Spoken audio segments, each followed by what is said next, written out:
Cette vidéo n'était pas prévue. La semaine dernière, j'étais en train de travailler sur ce qui aurait dû être la première vidéo de cette chaîne. Mais en même temps, j'attendais la sortie d'une vidéo débat entre deux personnes que j'avais croisées quelques jours plus tôt. Ça allait porter sur savoir si les zoos sont éthiques ou non. Je vous réserve mon avis exact sur la question pour la fin de la vidéo, mais en tout cas, quand j'ai cliqué dessus, j'étais pas prête. On se concentre par exemple sur les intégrations d'éléments évolutifs. Il a dit que les animaux n'étaient pas emprisonnés dans les zoos. Enfin, moi je comprends pas. Comment vous êtes sûr de cette intention-là? L'espèce, c'est un truc factice. Il y a des études qui démontrent des troubles du comportement. On est bien d'accord du coup que vous vous référez à vos émotions. Et si vous pouvez pas me comprendre, vous allez avoir des difficultés à vous convaincre que vous comprenez vraiment les animaux. Bon, le débat était extrêmement polarisé. C'est le genre de débat que crie régulièrement la chaîne Le Crayon, sous prétexte de faire se rencontrer les opinions. On a deux personnes avec des points de vue complètement différents, peu de modération et peu de vérification de ce qui est dit. C'est une super méthode pour faire du buzz, mais pas vraiment pour créer des débats constructifs. Enfin, si vous voulez en apprendre plus sur Le Crayon, je vous laisse un article de Street Press sur le sujet en description. Dans la vidéo, on a deux intervenants. Guillaume Richard, qui se présente comme un expert et qui défend les zoos. C'est quelqu'un qui a un BTS en négociation et en relations clientèle, et il a un certificat de capacité biologie et maintien en captivité des reptiles non venimeux et des amphibiens, qui travaille en tant qu'assistant vétérinaire ou soigneur animalier depuis 13 ans, et aujourd'hui il co-dirige sa propre structure qui s'appelle l'Arche de Noé Climat. Du coup, sur son site, il dit collaborer depuis 6 ans avec le monde de la recherche, et il a en effet participé à écrire un livre sur l'éducation canine en partenariat avec le docteur Pierre Jouvetin. En face, on a Amandine Sanvicens. C'est la porte-parole et co-créatrice de l'association Projet Animaux Zoopolis. Elle a un master en marketing et elle est impliquée depuis plus de 20 ans dans la lutte pour la cause des animaux. Avec son association, elle a réussi à gagner des victoires majeures pour les animaux, comme l'interdiction des animaux sauvages dans les cirques, et énormément d'autres petites victoires. Niveau science, elle peut s'appuyer sur Philippe, cherchant en biologie, qui fait partie de l'équipe de son association. Mais du coup, je suis qui, moi, pour prétendre à débunker ce que vont dire les personnes qui ont 14 et 20 ans d'expérience dans le domaine? Aujourd'hui, je suis photographe naturaliste et vidéaste. Mais avant ça, j'ai fait un master en comportement animal que j'ai obtenu en 2016. J'ai fait 3 ans dans le monde de la recherche, puis 2 stages dans ce qu'il se fait de pire et de mieux dans la captivité animale. Je suis allé au Wolf Science Center en Autriche, qui est un centre de recherche qui est situé dans un parc animalier et qui est pas loin de ce qui se fait de mieux niveau bien-être animal. Et aussi chez Fauna et Film, qui est une entreprise de dressage pour le cinéma, où j'ai vu et filmé de la violence ouverte sur les animaux. Le débat, il commence par le visionnage d'une vidéo de poissons féconds sur leur Tilikum, qui a tué plusieurs soigneurs et dresseurs dans sa vie. Amandine Sanvicens ouvre en parlant de ce qu'elle appelle la résistance animale. Et elle donne un autre exemple, Mévi, une tigresse qui s'est échappée d'un cirque et qui a ensuite été abattue. Il est impossible de répondre à leurs besoins et donc c'est une souffrance et donc ils essayent de résister. Donc ça peut être en mordant un dresseur, ça peut être en essayant de s'évader, là en tuant. Comment vous êtes sûr de cette intention-là? Parce que par exemple, la tigresse sur Paris, cette affaire-là, je l'ai suivie de près et c'est pas une évasion. C'est une trappe qui a été obligée d'être fermée. Les 3 tiques sont sortis, 2 sont rentrés à l'appel du dresseur, et le 3e, en fait, qui était très gentil. Ils sont passés par une trappe qui était ouverte, comme ils passent tout le temps par les trappes ouvertes. Donc, est-ce que c'était pour s'évader ou avoir l'impression que c'était ouvert, fallait y aller comme d'habitude? Ça, c'est compliqué de se positionner. Il faut faire attention parce que l'intention, c'est quelque chose avec laquelle on joue beaucoup, et c'est quelque chose avec laquelle on a peu de certitude. Je trouve que c'est un peu facile que quand il y a des actes aussi forts et puissants d'animaux qui sont emprisonnés, de dire « Ah, mais en fait, c'est vous qui pensez que c'est une intention. » Enfin, non, ce qui est on facile, le voit quand c'est en captivité, en fait. Ce qui est facile, c'est de parler à leur place alors qu'on n'en sait rien. Ça, c'est facile. Ce qui est compliqué, c'est d'admettre qu'en fait, on ne sait pas tout. Alors, pour préciser un petit peu les choses, les extraits vidéo que je vais vous montrer, ils sont pas dans l'ordre de ce qui était sur le débat à l'origine. Histoire que tout ça soit un petit peu plus clair, je les ai regroupés par arguments, vu que les arguments sont un petit peu éparpillés au fur et à mesure du débat. Du coup, l'argument de Guillaume Richard, c'est qu'on ne peut pas savoir quelle était l'intention de l'individu sans connaître l'individu. Regardons un petit peu le contexte, sur le cas de Mévi par exemple. Les circonstances de la fugue, elles sont pas très claires. Il y a tout un article du Monde sur le sujet, et le dresseur a changé d'opinion plusieurs fois. Mais on sait que Mévi est sortie de sa cage, et qu'elle est pas rentrée. Du coup, pour expliquer un petit peu tout ça, on va se baser sur quelque chose qui est universel chez les animaux, y compris chez les humains. Le fait que les individus associent des circonstances à des émotions agréables ou désagréables. Par exemple, la douleur va être désagréable, retirer de la nourriture quand on a faim, c'est désagréable, obtenir de la nourriture qu'on aime bien, c'est agréable, et l'arrêt d'un inconfort, c'est aussi agréable. Salut, c'est Artemis du montage. Je me rends compte que l'explication que j'avais enregistrée pendant le tournage, elle était pas très claire. Donc je la refais en voix off, et cette fois, je vous promets, ce sera plus clair. Alors, toutes ces émotions, elles sont là pour guider nos comportements. Nos cerveaux et ceux des autres animaux, c'est des machines à chercher les émotions agréables et à éviter les émotions désagréables. À chaque fois qu'on a un choix à faire, inconsciemment, on prend en compte nos instincts et nos expériences précédentes, et on choisit le comportement qui amènera soit les émotions les plus agréables, même si des fois ça veut dire temporairement passer par du désagréable, soit les émotions les moins désagréables. Donc si Mévie est sortie de sa cage, c'est bien qu'elle attendait quelque chose de l'autre côté qui était soit plus agréable, soit moins désagréable que sa cage. Vu qu'une cage de cirque c'est très petit et il s'y passe pas grand chose, c'est pas très dur de faire quelque chose de moins désagréable. Et du coup, sortir de la cage, c'est assez naturel. Par contre, et c'est fou que j'ai besoin de le dire, mais rentrer dans une cage de 3 à 10 mètres carrés sans enrichissement comme celle qu'utilisent les cirques, c'est pas un comportement naturel pour les tigres. Et du coup, ça veut dire qu'elle a dû absolument l'apprendre.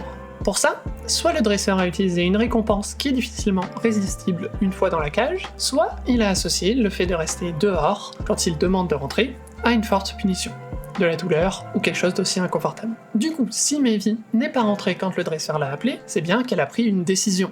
Elle a mis dans la balance ses instincts et tout ce qu'elle a appris, les besoins d'exploration qu'ont tous les félins, l'ennui dans la cage, la récompense si elle rentre, la punition habituelle si elle ne rentre pas, les circonstances différentes de celles dans lesquelles le dresseur lui dit habituellement de rentrer, et par rapport à ne pas retourner dans sa cage, Mévie a considéré que le meilleur comportement à adopter, c'était de partir. Alors, peut-être que Mévie n'a pas compris l'ordre du dresseur, vu que les circonstances étaient différentes. Mais elle a quand même choisi de rester dehors par rapport à rentrer dans la cage. Elle a choisi la liberté par rapport à la captivité. Et ça, c'est bien un acte de résistance. Mais là, pourquoi elle a fait ça en fait, Illicum ? Et bien justement, ça qui est génial, c'est qu'en fait, le pourquoi nécessite la fréquentation de l'individu. On peut pas parler de pourquoi tant qu'on n'a pas rencontré. Pourquoi Tillicum, cet orque-là, a déclenché de l'agressivité ? Jusqu'où ça peut être hormonal ? Est-ce qu'il y a une autopsie de fait le jour de son décès ? Non mais, il y a plein de facteurs. Aujourd'hui, il y a des animaux qui déclenchent des comportements agressifs. On se rend compte qu'il y a une tumeur qui jouait où il y avait un ovaire dans le chaud ou une testicule dans le chaud qui malheureusement a provoqué un dérèglement hormonal et qui a déclenché de l'agressivité. Le cas de Tillicum, lui, il est bien plus complexe. Et il me faudrait une vidéo entière et des jours de recherche sur le sujet. Ceci dit, j'ai rien trouvé sur des problèmes de santé qui pourraient expliquer le comportement, et même s'il y avait des problèmes de santé, dans la majorité des cas, ces problèmes vont simplement diminuer le seuil de tolérance d'un individu. C'est comme nous, quand on a mal, et qu'on devient plus irritable, et donc forcément plus agressif. Mais en fait, j'ai même pas besoin de savoir si c'est une intention ou une préméditation pour savoir si un comportement c'est un acte de résistance. Résister, c'est s'opposer à la volonté de quelqu'un. Lorsque quelque chose est imposé à un individu, que ce soit rester en captivité, faire quelque chose ou ne pas faire quelque chose, et que le comportement de l'individu va à l'encontre de ce qu'on lui impose, c'est bien de la résistance. Un bébé qui refuse de manger résiste à notre volonté de lui faire manger ce truc. Un chien qui tire en laisse résiste aux restrictions de la personne qui le tient en laisse. Un animal de zoo qui reste dans son enclos résiste aux restrictions qu'on lui impose par cet enclos. Et une orque qui agresse ses dresseureuses plutôt que de faire ce qu'elle lui ordonne, c'est de la résistance. Alors bien sûr, le contexte est toujours important, mais connaître personnellement l'individu, si on a le contexte, ce n'est pas nécessaire pour dire qu'il ou elle a résisté. Parce qu'en fait, ça serait trop simple sinon. Un enfant en bas âge qui résiste à des parents abusifs, on peut pas savoir, c'est les parents qui le fréquentent et qui connaissent l'enfant. Un chien qui résiste à de la maltraitance en se défendant, on peut pas savoir non plus. C'est ces humains qui le fréquentaient et qui le connaissaient. Un animal de zoo qui résiste à notre volonté de le voir captif ou de lui faire faire un spectacle, on peut pas savoir non plus. C'est des soigneurs qui le fréquentent et qui le connaissent. Non, les animaux résistent. C'est un fait et c'est observable sans connaître les individus personnellement. Et on doit prendre en compte ces actes de résistance comme des expressions des besoins des individus, et éviter au maximum les situations où les individus ont besoin de résister dans le futur. Je rappelle quand même que, parce qu'on est tellement imprégné dedans, que s'il existe des cages, des enclos, des volières, enfin tout ça, quoi, c'est des systèmes qui ont été mis en place pour justement contrer ce que nous on appelle la résistance animale, c'est-à-dire le fait que s'ils en ont l'opportunité, ils s'en vont. Je sais pas si vous avez déjà travaillé en parc animalier peut-être. Ah non, sûrement pas. Bon. Vous avez déjà connu des échappées en parc animalier, du coup j'imagine pas. C'est-à-dire des une animaux fuite, qui vous avez vu une fugue se produire? Non, j'ai pas travaillé, j'ai pas. Moi j'en ai vu plusieurs des fugues, et le premier truc qu'ils font les animaux quand ils sortent de leur enclos, c'est ils recherchent l'entrée. Quand des animaux sont nés en captivité, je sais pas si on réalise ce que ça veut dire, hein. Ça veut dire qu'ils ne savent pas se nourrir autrement, donc peut-être qu'il y en a évidemment qui reviennent, mais après il y a des cas qu'il y en a qui sortent et qu'on n'arrive pas à retrouver aussi, hein. Alors oui, et ces animaux nés en captivité n'ont jamais eu l'occasion de connaître autre chose qu'un enclos ou une cage de transport. Au moins chez les vertébrés, il y a ce qu'on appelle des phases sensibles dans l'enfance d'un individu. Pendant ces phases, l'individu apprend ce qui est normal dans le monde qui l'entoure et comment naviguer dans ce monde. Un exemple extrême, c'est les oies qui identifient la première chose qui bouge à la sortie de leur œuf à leur mère. Un exemple moins extrême, ça peut être les chiens, qui ont 2 phases sensibles. Une phase avant 8 semaines et une phase entre 4 et 8 mois. Pendant ces phases sensibles, les animaux sont plus curieux du monde ou moins apeurés par ce qui est nouveau. C'est là qu'ils apprennent ce qui est normal dans le monde. Et du coup, ce à quoi un individu n'a pas été exposé pendant ces phases devient anormal et intimidant pour l'individu. C'est un processus neuronal qui devient extrêmement dur à changer ensuite, vu que l'individu n'a pas développé les réseaux neuronaux pour traiter de nouvelles choses qu'il ou elle rencontrera à l'âge adulte. Du coup, forcément, lorsqu'un animal sort d'un enclos, où il ou elle a passé toute son enfance, l'environnement dehors lui est intimidant. Et seuls les individus les plus courageux vont s'éloigner de l'enclos. D'ailleurs, c'est une des raisons pour lesquelles personne ne dit qu'il faut directement libérer les animaux des zoos, mais au contraire prévoir une phase de transition. Mais ce qui est certain, c'est qu'il y a des besoins inhérents à une espèce. De parcourir des kilomètres, il y a des besoins. Enfin, je veux dire, on va pas remettre ça en question quand même. Non, bien sûr, mais par contre, c'est l'éthologie. Justement, l'éthologie, c'est son plus grand défaut, c'est que ça étudie les comportements et les besoins d'une espèce. En liberté. En liberté ou pas, on s'en fout. L'espèce, c'est un truc factice. Alors oui, l'espèce, c'est un concept flou, dans le sens où on ne peut pas pointer un moment précis où 2 groupes d'individus qui se sont séparés au fur et à mesure du temps deviennent assez différents pour passer de 2 populations à 2 sous-espèces, à 2 espèces différentes. On a bien une définition basée sur la capacité à produire une descendance viable lors de croisements entre les 2 groupes. Mais cette définition, elle est tout aussi floue, elle souffre de nombreux contre-exemples. Par contre, quand on reste dans un groupe, espèce ou pas, mais où les individus sont à peu près aussi différents qu'entre 2 espèces, les individus sont vachement plus similaires entre eux qu'ils ne le sont avec des individus qui sont en dehors de ce groupe. Et donc, même si elles ont leur individualité, il y a le partage nécessairement des besoins communs. Ah, et aussi il y a plein de publications sur la personnalité des individus en éthologie. C'est la science qui étudie le comportement des animaux, pas seulement le comportement des espèces. C'est vrai qu'on va avoir des individus qui manifestent des comportements qu'on va considérer comme anomaliques, comme anormales, mais même aujourd'hui, que ce soit sur le sujet de la stéréotypie ou autre chose, il n'y a pas encore de consensus scientifique. On ne peut pas encore dire ça c'est sûr, c'est parce qu'il est malheureux, ça c'est sûr, c'est parce qu'il est pas bien. Alors, en effet, on ne pourra jamais dire de manière sûre à 100% qu'un individu est malheureux, sauf si on arrive à lui expliquer ce qu'on met derrière le concept de malheureux et qu'on lui demande. Par contre, les sciences du bien-être animal parlent de ce qu'on appelle des affects négatifs, ou de mauvais bien-être. En 2004, dans une méta-analyse, une étude qui analyse toutes les publications scientifiques sur un sujet, Mason et Latham montrent que dans presque 3/4 des cas, lorsqu'il y a des comportements anormaux stéréotypés, le bien-être est mauvais. Et il y a un bien-être évalué comme bon seulement dans 12% des cas. A l'inverse, dans 60% des cas, s'il n'y a pas de stéréotypie, le bien-être est mesuré comme plutôt bon. L'article et le livre de référence publié en 2018 qui y ajoute les études sorties entre-temps précisent avec la retenue habituelle en sciences: les comportements stéréotypés sont généralement plus présents dans les conditions aujourd'hui considérées comme aversives. Ces conditions incluent le confinement physique, le manque de ressources critiques, le manque de stimulation, l'isolation sociale, la peur et la frustration. Les traitements qui induisent le plus de comportements stéréotypés sont le plus souvent aussi les moins bons pour le bien-être. La méta-analyse de Mason et Latham nuance en parlant de quelques cas qui pourraient expliquer les stéréotypies sans une baisse de bien-être. Lorsque la stéréotypie, par exemple, reste ancrée après que les conditions se soient améliorées, ou dans des situations similaires au stimming chez les personnes autistes. Les autrices concluent: les stéréotypies devraient toujours être considérées sérieusement comme des signaux d'alarme d'une souffrance potentielle. Il y a des études quand même qui montrent que les troubles du comportement sont traduits par un ennui profond, par une anxiété, et qu'on le voit qu'en captivité. C'est-à-dire que même chez le deuil, chez les éléphants, où ils vont vraiment montrer un comportement de tristesse profonde, ils n'ont même pas de stéréotypie. C'est-à-dire que les stéréotypies, on les voit qu'en captivité.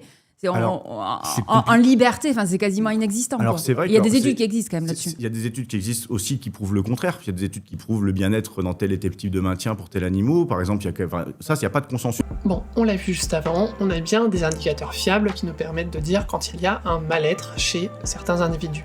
Par contre, on n'est absolument pas capable, avec les connaissances actuelles, de prouver le bien-être des animaux en captivité. La question n'est d'ailleurs pas seulement scientifique, elle est aussi éthique et philosophique. Si un jour on arrive à mesurer précisément le bien-être des animaux, et pas seulement avoir des indicateurs de celui-ci, où est-ce qu'on placera la limite sur ce qui est suffisant pour considérer qu'il y a un bon bien-être? Voilà ce qu'en dit Samantha G. Ward dans sa review de la littérature sur le bien-être animal dans les zoos, qui est sortie cette année. les besoins en bien-être des animaux de zoo peuvent-ils être un jour réellement atteints? La réponse n'est pas simple.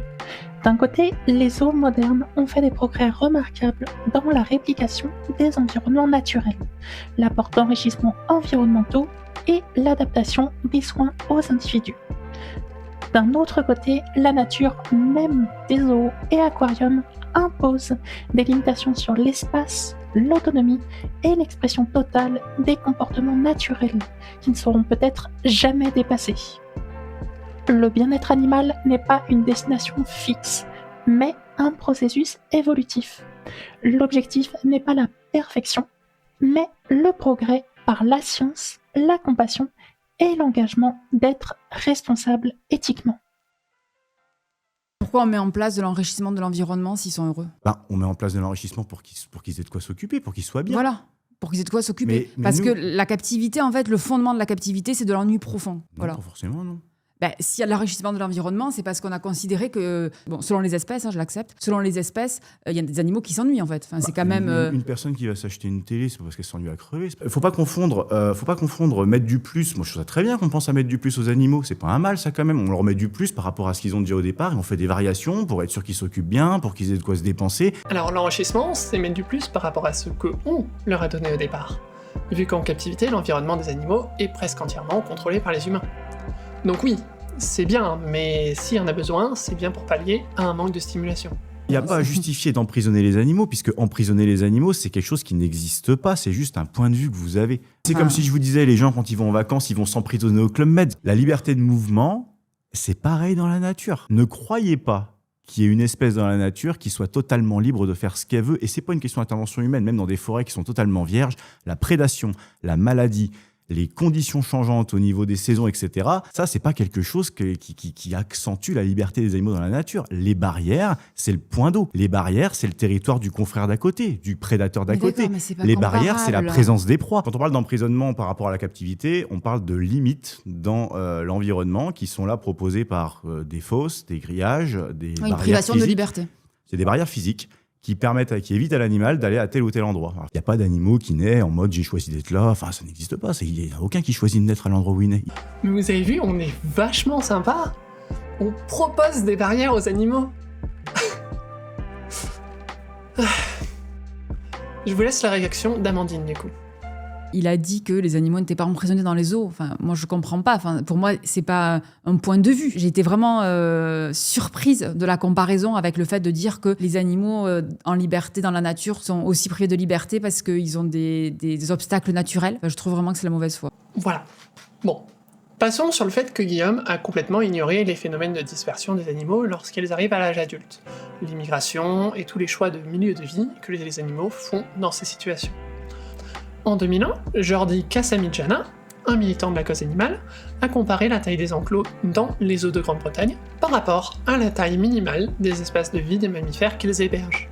En moyenne, les enclos sont 100 fois plus petits et jamais plus grands. Plus l'animal est grand, plus la différence entre la taille de l'enclos et la taille du milieu de vie est grande. Du coup, on peut vraiment pas comparer les barrières qu'on met aux animaux en captivité par rapport à celles qui existent quand les animaux sont libres. Quand les animaux ont dit qu'ils sont libres et épanouis dans la nature, on sous-entend quand même à ce qu'ils peuvent être forcément, très majoritairement, plus heureux qu'en captivité. Il n'y a pas de mort douce dans la nature.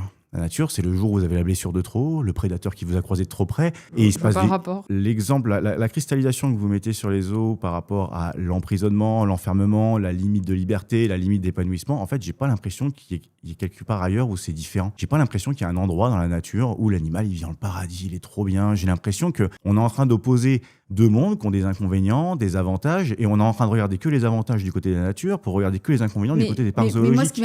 Alors, il faut pas oublier que les émotions sont un mécanisme qui a été amené par l'évolution, et qui sont là pour déclencher des comportements qui optimisent la survie de l'individu et la transmission de ses gènes. Les animaux ont évolué dans le sens qui les rend adaptés à leur environnement. Et c'est donc dans cet environnement où ils ont évolué que leurs émotions seront les mieux régulées. La question est donc, est-ce qu'on peut enrichir un enclos au point où on arrive à quelque chose d'équivalent en termes de complexité, de taille et de possibilité pour l'animal de faire ses propres choix que l'écosystème dans lequel l'animal a évolué? Et vu que les tailles d'enclos sont bien plus petites que celles des milieux de vie des animaux libres, que les écosystèmes sont les systèmes les plus complexes que l'on connaisse, et que l'éthologie et les sciences du bien-être animal sont des sciences encore jeunes, on ne peut pas aujourd'hui affirmer que l'on sait faire des enclos qui répliquent de manière appropriée les écosystèmes où ont évolué les animaux. Et comme on l'a vu plus tôt, c'est pas évident qu'on arrive un jour à le faire.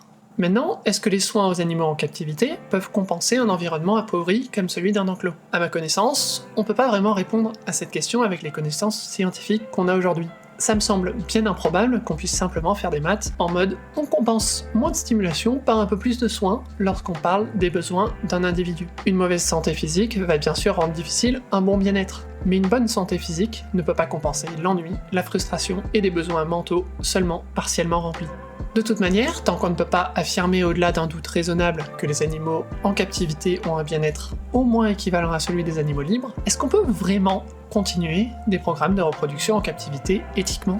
Le fait que ce soit à but lucratif, ça n'a absolument aucun rapport avec le niveau de maltraitance des animaux à l'intérieur. On peut faire des millions et s'occuper très bien de ces animaux, comme on peut être à but non lucratif, comme les SPA et les maltraités. Mais je pense que c'est important quand même de rappeler que c'est des entreprises, parce qu'il y a des personnes qui pensent que c'est des associations. Non, je le dis, je pense que c'est important de le rappeler. Il n'y a pas de souci. Qui ont des spas, qui ont des hôtels. Ouais, mais c'est pas lié à la maltraitance. C'est pas lié à la maltraitance. Présenter des animaux, ça oblige à une qualité de maintien, ça oblige à une qualité de vie, parce qu'on ne veut pas présenter des animaux aux visiteurs qui sont en mauvaise santé, malheureux. Non, mais moi je suis pas d'accord. Enfin, la ménagerie de jardin des plantes, on des orang-outans qui sont derrière des vitres. Enfin, Après, je parle pas d'opinion, je parle factuellement, le biais motivation économique est pas forcément conjoint à de la maltraitance. Ça peut être une motivation pour prendre plus soin. Alors oui, ça peut. Mais si on prend soin juste parce que ça donne une bonne image, il suffit de donner l'image de prendre soin. Un petit peu comme du greenwashing, du welfare washing. La nature, c'est pas un endroit qu'on observe vraiment. À la captivité, on a vu dessus. Tu vas dans un enclos, tu vois ce qui se passe, il n'y a pas de problème. Mais dans la nature, les observations sont extrêmement minimes. Les conclusions qu'on tire par rapport à la nature, elles sont très souvent biaisées par l'impression qu'on en a. Ah bon ? Parce que j'ai beaucoup d'exemples de l'inverse en fait. La structure sociale des meutes de loups a été interprétée de manière complètement biaisée en captivité. Et c'est les observations dans la nature qui ont permis de s'en rendre compte. Il existe un biais de captivité chez certains singes, où les animaux en captivité sont plus habitués à l'utilisation d'outils en réponse à l'ennui. Les animaux en captivité passent beaucoup plus de temps dans des positions de repos en captivité. C'est d'ailleurs un indicateur de mauvais bien-être. Et certains comportements n'existent tout simplement pas en captivité. Les comportements de fuite, d'ailleurs, seraient pas éthiques à reproduire en captivité. Alors oui, c'est plus dur d'observer les animaux en milieu sauvage, mais les observations y sont justement bien moins biaisées. Et tout un tas de nouvelles technologies nous permettent aujourd'hui d'avoir des observations bien plus complètes. D'ailleurs, dans une situation de captivité idéale, l'enclos serait assez grand et diversifié pour que justement on n'ait pas vu dessus. La seule chose qui se fait en captivité et qui n'est pas vraiment faisable avec les animaux libres, c'est les expérimentations. Mais est-ce que l'expérimentation, ça peut vraiment justifier la captivité ? Perso, je pense pas. Vous imaginez si demain les gens, pour voir par exemple un lion, la seule solution c'est de prendre l'avion et d'aller en Afrique, le carnage. Alors là, je voudrais rappeler quand même qu'on n'a pas raté sa vie si on n'a jamais vu un lion de près. Il y a 60 millions de personnes en France, si on a ne serait-ce que 20 000 qui sont pas d'accord avec vous, ça fait une catastrophe écologique en Afrique, on peut pas prendre ce risque. Alors, pour pouvoir dire ça, il va falloir démontrer que les populations qui vont au zoo sont les mêmes que celles qui vont faire du tourisme dans les safaris. Le prix d'entrée dans un zoo, c'est en moyenne 25 € par personne. La fourchette de prix d'un safari de 5 à 7 jours en Afrique, sans compter les vols, c'est 1500 à 4000 €. L'immense majorité des personnes ne peuvent simplement pas se payer ça. Et qui plus est, on peut tout à fait imaginer que beaucoup de personnes décident d'aller voir les animaux en liberté, dans les safaris, après les avoir vus en zoo. Il y a clairement un travail à faire sur le tourisme excessif et sur le fait que beaucoup de ce tourisme soit fait par avion. Mais je doute que la fermeture des zoos ait un impact significatif sur la chose. La question qu'il faut savoir, c'est qu'on vit dans un système économique, qu'on le veuille ou pas, l'économie nous entoure, et la rareté fait toujours augmenter la valeur des choses. Ça, c'est évident. Demain, si la seule façon de pouvoir voir un serval, c'est soit de se déplacer en Afrique, soit de s'en commander un sur Internet, sur 1 million de personnes qui veulent voir un serval dans leur vie, je suis convaincu qu'il y en aura davantage qui soit passeront par le tourisme excessif, soit passeront par la commande d'animaux au marché illégal. On ne peut pas tolérer de prendre le risque de voir le trafic exploser si on empêche, on va dire, les personnes... c'est un risque. Oui, mais à ce moment-là, il faut légaliser la drogue, la prostitution. Enfin, on légalise toutes les choses horribles parce que c'est illégal. Alors pour le coup, je suis ni d'accord avec Guillaume, ni avec Amandine. De façon très rapide, les mouvements pour la légalisation du travail du sexe existent car il n'y a pas de raison que ce soit une forme de travail moins légitime que le travail à l'usine par exemple. Le rendre illégal, c'est une restriction sur la liberté fondamentale de disposer de son propre corps. En plus, tant que des personnes n'auront pas d'autre choix que la prostitution pour survivre, et c'est le cas de beaucoup de personnes queer et neurodivergentes, rendre illégale cette forme de travail, c'est une double peine, en les forçant à travailler clandestinement et donc sans protection. Légaliser les drogues pour court-circuiter le trafic et diminuer le stigma des personnes addictes, pour faciliter leur accès aux soins, ça peut faire sens. Je sais pas si ça peut vraiment marcher, mais ça peut faire sens. Et du coup, la différence fondamentale avec les zoos, c'est que dans les zoos, les animaux ne donnent pas bien plus leur consentement que dans le trafic, même si ils sont bien sûr bien mieux traités. Encore une fois, il va rester à prouver que les populations intéressées par aller à un zoo et celles qui sont intéressées par l'acquisition illégale d'animaux se recoupent. Et encore une fois, on peut tout à fait imaginer que les zoos aient un effet inverse sur le trafic. En allant voir un animal en captivité, quelqu'un pourrait se dire « j'en veux un à la maison ». D'ailleurs, il y a des exemples où les zoos participent indirectement au trafic à travers des vides juridiques. Je vous laisse aller voir l'article de National Geographic sur le sujet en description. Encore pire, Vanda Felbab-Brown, experte en crime organisé, mentionne dans son livre The Extinction Market, Wildlife Trafficking and How to Counter It. Les zoos publics et privés donnent une bonne couverture aux contrebandiers, vu qu'un zoo peut déclarer avoir un programme d'élevage pour les espèces en danger, et donc expliquer l'arrivée de nouveaux animaux. Et si on enlève le phénomène subjectif, on va dire, et qu'on se concentre par exemple sur les intégrations d'éléments évolutifs, on peut partir du principe que dans les parcs animaliers, on a un agissement au niveau de la sélection naturelle qui est complètement différent à l'environnement en nature. Et donc du coup, on va avoir une plus grande diversité pour la même forme observée dans les parcs animaliers, une diversité comportementale, diversité d'habitudes alimentaires, etc. Dû simplement au fait qu'il y a une mortalité qui est plus faible. Donc on a forcément une diversité qui augmente. L'évolution, elle se produit par 4 mécanismes. La sélection naturelle, la dérive génétique qui peut faire s'éteindre certains gènes de manière aléatoire, surtout dans les petites populations, les mutations, et les migrations qui créent un brassage entre les gènes des populations. Dans un zoo, en effet, on diminue énormément l'effet de la sélection naturelle et des migrations. Il nous reste donc la dérive génétique et les mutations, qui sont 2 processus aléatoires. La dérive génétique a d'ailleurs plutôt tendance à diminuer la diversité sur les petites populations. Bref, les seuls cas où il y a une plus grande diversité génétique dans les zoos qu'en liberté, c'est quand la population d'animaux dans les zoos est plus grande qu'en liberté. D'ailleurs, c'est pour ça que les zoos font reproduire les animaux avec des individus d'autres zoos, pour simuler un brassage des migrations et conserver une diversité génétique. Si on doit fantasmer une transition vers la fermeture des zoos, qu'il y a des milliers d'animaux qui vont souffrir de cette transition parce que ils vont se retrouver seuls, sans autres partenaires s'il y a un décès ou quoi, parce qu'il faudra plus les reproduire, on peut pas cautionner quelque chose qui, en bout de chaîne, va finalement venir renier sur l'importance de l'individu. Si vous considérez qu'aujourd'hui les animaux ils sont malheureux dans telles conditions, vous pouvez pas accepter de les rendre encore plus malheureux pour aller dans le sens de vos idées, même si c'est que sur un court temps ou sur un nombre défini d'animaux, c'est pas possible. Les individus, on doit les prendre en compte tout le temps. Ok, pour le coup, ça me semble un argument à considérer. Comment faire une transition sans faire plus souffrir des individus dans le processus que en gardant le status quo? Il y a des choses à chercher, par exemple dans des regroupements au fur et à mesure de la diminution des populations captives pour les espèces sociales. Ceci dit, ça sera pas un problème tant qu'il y aura des refuges pour animaux qui ne peuvent pas être mis en liberté, parce que par exemple ils ont été trouvés blessés et qu'on n'a pas pu les soigner complètement. Le problème d'un avis, c'est que quand il n'y a pas de fondamentaux factuels, quand on ne peut pas dire « tiens quand même, regarde là ce truc-là, ça monte bien, il y a 90% des individus testés sur 100 000 qui sont dans un état pitoyable dans les parcs animaliers, ça vaut pas le coup de continuer. » On n'a aucune étude qui prouve ça. Alors, en captivité, d'après des études réalisées durant les 25 dernières années, on a quand même des données qui montrent qu'il y a des stéréotypies chez 82% des carnivores sauvages en captivité, au moins 40 à 50% des éléphants, 75% des girafes. On observe aussi régulièrement des stéréotypies chez les morses, les cacatoïdés et les ours. Il y a aussi certaines espèces qui, malgré les soins qu'on leur apporte quand elles sont en captivité, vivent autant ou moins longtemps en captivité que libres. C'est le cas par exemple pour les orques et certains rapaces, et il y a plein d'espèces qui ne survivent tout simplement pas en captivité. Du coup, on a pas mal de données qui montrent que énormément des animaux en captivité sont dans un état de mal-être avancé. Par contre, le mieux qu'on semble capable de faire pour les espèces en captivité, c'est d'avoir des indicateurs de relativement bon bien-être. La science du bien-être animal, elle a moins de 100 ans. On commence toujours à avoir des indicateurs fiables de mal-être, et dans les meilleurs zoos, à mettre en place des choses pour essayer que les animaux en captivité ne soient pas en souffrance. Mais on les a, ces indicateurs, et ils nous montrent que la souffrance est extrêmement présente chez énormément d'animaux en captivité.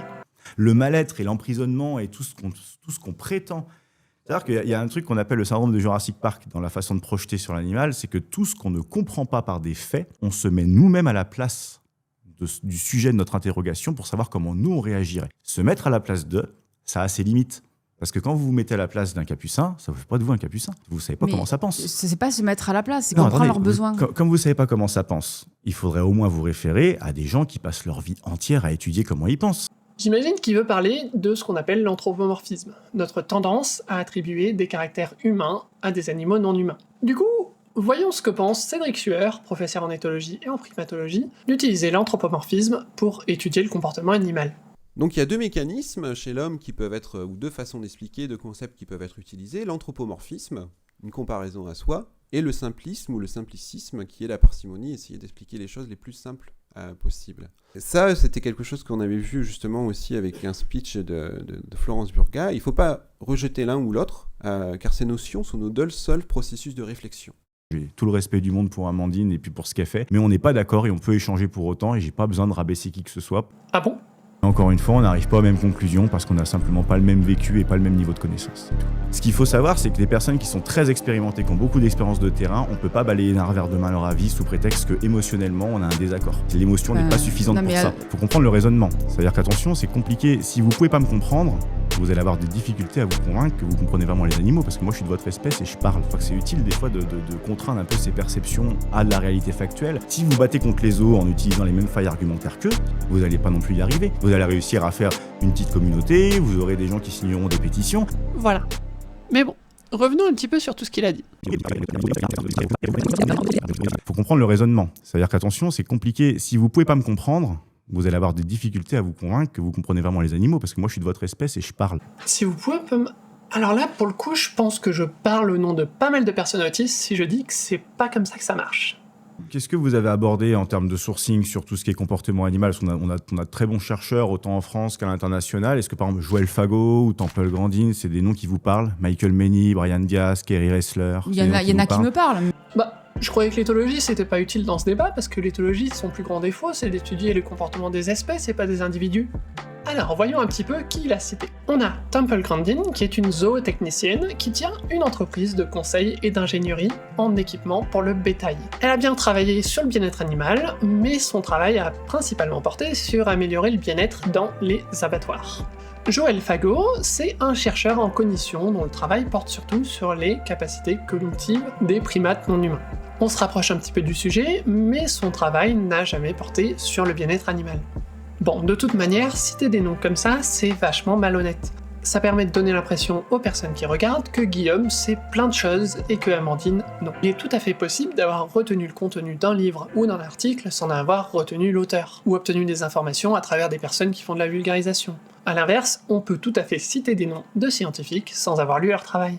D'ailleurs, Guillaume semble se concentrer sur des chercheuses qu'il considère comme importants. Et ça, c'est un peu nier que la science avance de manière incrémentale, par le travail de milliers de personnes. Les personnes les plus actives dans la création de nouvelles connaissances, d'ailleurs, sont des doctorantes, des post-docs, des chercheuses qui sont en début de carrière et rarement connues du public. Et du coup, ensuite, il utilise ces noms pour dire ça. Je sais pas, quand on capture des animaux pour les mettre dans un zoo, qu'on organise une reproduction pour les montrer derrière des vitres, il n'y a pas besoin d'études pour ça. La vision de la pointe en termes de comportement animal, c'est Joël Fago qui aborde ce qu'on appelle le spectre intégratif dans l'analyse des comportements. Est-ce que c'est quelque chose dont vous avez déjà entendu parler, par exemple, ça ? Alors, le spectre intégratif dans l'analyse du comportement, on va chercher ça en anglais sur Google Scholar, parce que tous les articles scientifiques sont publiés en anglais. Ok, donc on a beaucoup de physique. On a un article sur l'analyse comportementale.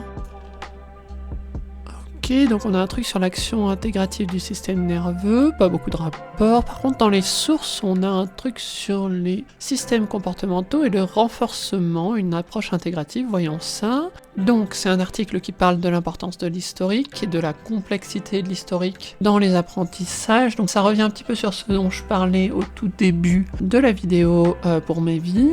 Mais ouais, je vois pas trop comment ça peut avoir un lien. Et a priori, ça dit pas grand-chose sur le bien-être des animaux. Enfin, en tout cas, ça parle pas de spectre intégratif, ni d'analyse des comportements, ça parle vraiment d'apprentissage et de la complexité des systèmes d'apprentissage. Alors, j'ai passé quelques heures de plus à chercher et j'ai rien trouvé. Du coup, soit c'est quelque chose qui est écrit dans un livre quelque part, mais qui est pas dans les publications scientifiques, soit il a complètement inventé le truc sur le moment. Ça la fout mal quand on est en train d'essayer de dire qu'on s'appuie sur le travail rigoureux de scientifiques. Dans tous les cas, je vois pas en quoi le fait que Amandine ne connaisse pas ça rende son discours invalide. Qui démontre des troubles du comportement, enfin je veux dire, donc comme ça a été démontré sur les cirques ou sur plein de choses. On est bien d'accord du coup que vous vous référez à vos émotions, vous vous référez à votre avis. Elle vient de parler d'études, je ne réfère pas à son avis. Ok, donc, qu'est-ce qu'on peut conclure un peu de tout ça ? Dans tout le débat, Guillaume se place lui-même en tant qu'expert, et il passe la majorité de son temps à affirmer que Amandine ne raisonne que par l'émotion, malgré le fait que Amandine cite régulièrement des statistiques et des études pour appuyer son avis. Déjà, c'est malhonnête, condescendant et à la limite du mansplaining, mais en plus, l'expérience et la connaissance, c'est deux choses complètement différentes. Et malheureusement, Guillaume semble au mieux mélanger les deux. J'ai connu beaucoup d'éducateurs canins qui, malgré 40 ans d'expérience, restent convaincus que utiliser la douleur et la punition pour éduquer un chien n'a pas de conséquences significatives sur son bien-être, malgré toutes les études qui montrent le contraire. Ensuite, il utilise cette position qu'il a lui-même créée pour placer ses connaissances comme la base du débat. Et ces connaissances, comme on l'a vu, elles sont au mieux incomplètes. Il transforme un débat qui aurait dû être un débat d'éthique et de philosophie en un cours incorrect sur des faits scientifiques. Si on revoit les faits scientifiques justement, les animaux sont des individus sentients, capables d'avoir des émotions et de se sentir bien ou mal selon les circonstances. Énormément d'animaux en captivité présentent des signes de mal-être. Les méthodes qu'on a aujourd'hui pour améliorer le bien-être animal sont récentes et on n'est pas complètement sûr de leur efficacité. On ne peut pas affirmer qu'un jour on sera capable de traiter les animaux en zoo et en aquarium de manière suffisamment bonne pour que leur bien-être soit assuré. La majorité des animaux en zoo ne peuvent pas être libérés directement et ne participent pas à des programmes de réintroduction. Les arguments valides en faveur des zoos qui restent donc la sensibilisation au public et le fait qu'ils permettent certaines études scientifiques. Mais du coup, on arrive sur des questions qui sont un débat de société. Est-ce qu'on peut vraiment faire passer une manière parmi d'autres de sensibiliser le public à la cause animale avant le bien-être de certains des animaux en continuant de la captivité ?